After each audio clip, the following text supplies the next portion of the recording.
እያንዳንዱ ስራ የተለያዩ ዓላማዎች ይኖሩታል። ኦንላይን በመገኘት ምን ማሳካት እንደምንፈልግ በትክክል እንወቅ።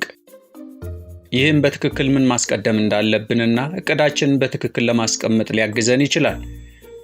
ምክንያቱም በብዙ መድከም አያስፈልጋችሁም። ዲጂታል ስራችንን ሊያግዘን የሚችልበት ብዙ ግልጽ መንገዶች አሉ።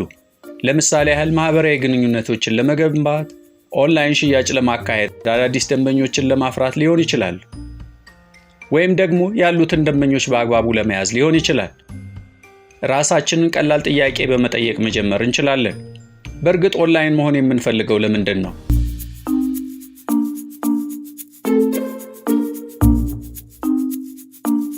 የውበት ሳሎን ለምሳሌ ያላችሁ እንበል። መድረሻ ግባችሁ ብዙ ሰዎችን ፀጉር መቁረጥ፣ ከደንበኛው ፀጉር መቁረጥ የበለጠ ብዙ የቅድሚያ ፈጣን አገልግሎቶችን መስጠትና ብዙ የውበት መጠበቂያ ምርቶችን በማቅረብ መሸጥ ሊሆን ይችላል። ነገር ግን ማንም ሰው አገልግሎት ለማግኘት ከመምጣቱ በፊት በእርግጥ የእናንተ ሥራ መኖሩን ማወቅ አለበት። ይሄ ዲጂታል ለማሳካት የሚያስችለው ትልቁ ግብ ነው።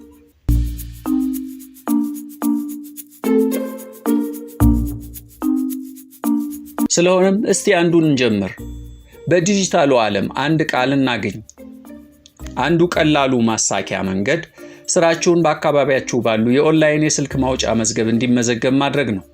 ስለሆነም ሰዎች ፀጉር አስተካካይ በሰርች ኢንጂን አማካኝነት ሲፈልጉ ወይም በኦንላይን ካርታ ሲያስሱ የእናንተ ድርጅት ይገኛል።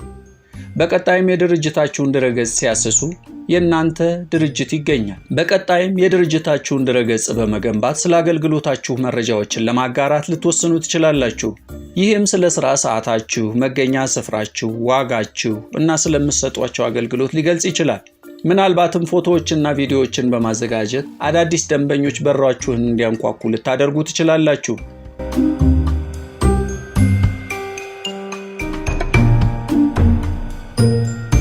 ማህበራዊ ትስስር ገጾችን በፌስቡክ በመክፈት ወይም በትዊተር የእናንተ ፈጠራ የታከለበት ፎቶዎችን መለጠፍ፣ ልዩ ቅናሽ ማድረግና ከደንበኞቻችሁ ጋር ግንኙነት መፍጠር ወይም ማጠናከር ይቻላል። እነዚህን ግቦች ማሳካት ስትጀምሩ ብዙ ሰዎች ያውቋቸዋል። ዓላማችሁን በሂደት በማሻሻል የሚጎበኟችሁ ደንበኞች በደንብ የሚከፍሉ እንዲሆኑ ደግሞ መስራት ልትፈልጉ ትችላላችሁ። ድረገጻችሁ ላይ አዳዲስ ገጽታዎችን ልትጨምሩ ትችላላችሁ። ለምሳሌ የኦንላይን ቀጠሮ ማስያዣ ፕሮግራም፣ ደንበኞች ስለእናንተ ጥሩ አስተያየት የሚሰጡበት ክፍል፣ ወይም የፀጉርና የውበት መጠበቂያ ምርቶችን ኦንላይን የምትሸጡበት ግምጃ ቤት ሊሆን ይችላል።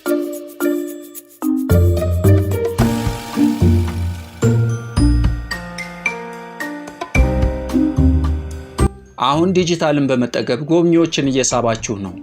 እናም እነርሱን ወደ ደንበኝነት መቀየር፣ ስራችሁንም ለማስፋፋት የኦንላይን ማስታወቂያዎች ላይ ንዋያችሁን ማፍሰስ መጀመር ትችላላችሁ።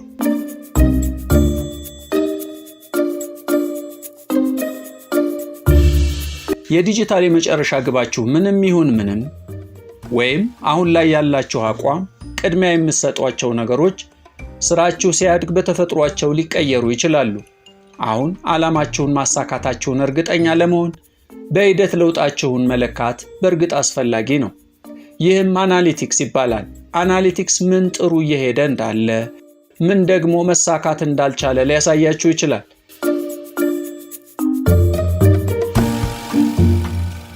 ስለዚህ እናጠቃለው። ወደ ዲጂታል ዓለም ሰተት ብላችሁ ከመግባታችሁ በፊት ምን ማግኘት እንደምትፈልጉ በትክክል አስቡበት። በመቀጠል ግቦቻችሁን ሁሉ እውን ማድረግ የሚችሉ የተለያዩ የኦንላይን እድሎችን በቅደም ተከተል አስቀምጡ።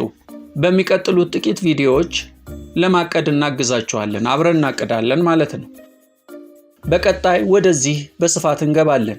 በዲጂታል በስኬታማነታችሁን ለመለካት ብዙ አማራጮች አሉ።